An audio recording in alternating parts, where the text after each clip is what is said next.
right now we'll head downstairs. Steve Pikiell with us. Hey, Coach, it's Jerry.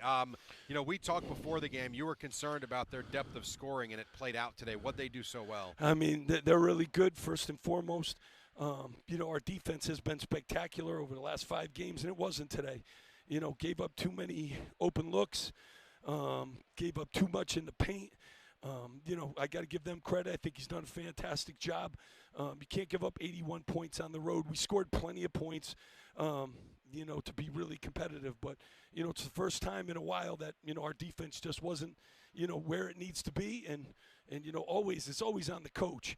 But we knew this was a good basketball team. They've been very good here, too, at home.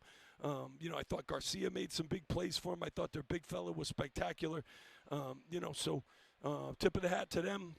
Giving up 52%, 50% from the floor is not Rutgers basketball, and especially when you go on the road, you got to play Rutgers basketball. I know you took those 2 timeouts early. What did they do coming out in the start of the second half where they kind of stretched the lead a little bit? Well, at the beginning of the game and in the beginning of the second half, we just, couldn't string together some stops. I thought in the second half we got some layup opportunities. We got some different things.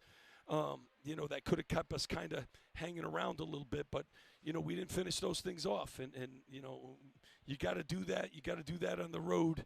And, you can't send a team to the foul line 34 times, too, because that just makes your life really, really difficult. Yeah, and I know you mentioned the big guy. That's Payne, 21 and 11. How disappointed are you, though, with the second chances he got in the offensive rebounds? I mean, a ton of them, and that doesn't help either. They're a good enough offensive team. They don't need second shots. And, again, we had been rebounding well.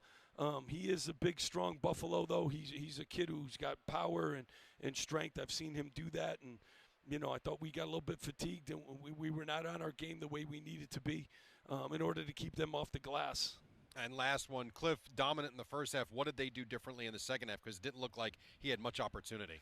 Yeah, I mean, they were coming with some guys in some help positions. And then, when you get behind, too, you change your offensive game plan and you're trying to get to the rim. And then, once we got them in 1-and-1s, I was trying to stop the clock and, getting guys go downhill and stuff. But, again, we scored plenty of points. We just didn't play Rutgers defense. And when you're on the road in a good league against a good basketball team, that's what you're going to get. All right, Coach, thanks. Thank you, guys. Appreciate it.